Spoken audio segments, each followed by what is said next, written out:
বন্ধুরা কিতা খবর সবর ভালো আছেন নি সব?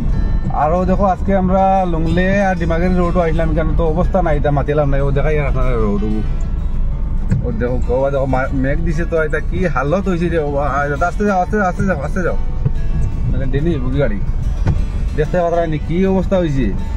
আপনারা মানে ফারিদ হকে মানে এখন বর্তমানে আইও না হয়, রাস্তা বালা হইব, বালা হোক খারাপ হোক, বা এই রাস্তার আপডেট আপনারা হাইবা সবসময়। আর ও দেখো তো পিছর থাকার অবস্থা দেখো, বাঁচাও কি হালত আসলে সব গাড়ি খাতা শিখলাম। বাঁচাও, ইয়া আল্লাহ ইয়া আল্লাহ ইয়া আল্লাহ, মালিক আল্লাহ মালিক। দাদা আস্তে যাও আস্তে যাও আস্তে যাও, একবার আস্তে যাও। আর্মি গাড়ি ফাঁসিছে দেখতে পাত্রায়, সেলফির গাড়ি কিন্তু ফাতা দিয়ে গেছে, ডাইরেক্ট উঠে দিয়ে পাত্রা না কোনো বলে।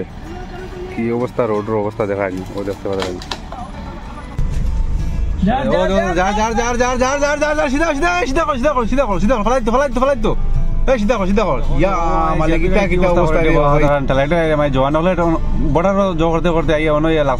গাড়ি সেবা করার। ওই দেখতে পাত্রা, ওই দেখো আমরা এখন ফাঁসি গেছে, আমরা সিমেন্টের গাড়ি সিমেন্ট লিয়ে আসলা।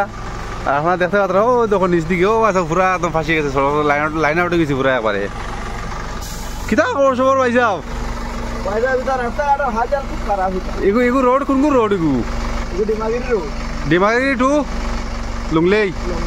আচ্ছা গাড়ির অবস্থা দেখেন, বর্তমান গাড়ির অবস্থা কি হাল করছে গাড়ি। ওই দেখো একটা গাড়ি পুরা সাইডে আর কি, গাড়িটা একদম পুরা বন্ধ করে রাখা গেছে। ওই দেখতে পাত্রা, ওই দেখতে পাত্রা গাড়ি লাগে দেখিলা ধুমা উড়ে দেখায় নেওয়া আছে। আমরা গাড়ি ফাঁসিছি পুরা বেতালে ফাঁসিয়ে শেষ, কিন্তু বারে লাইনে এখন টানিয়ে উঠানি ছাড়া কোনো অপশন নাই কেন।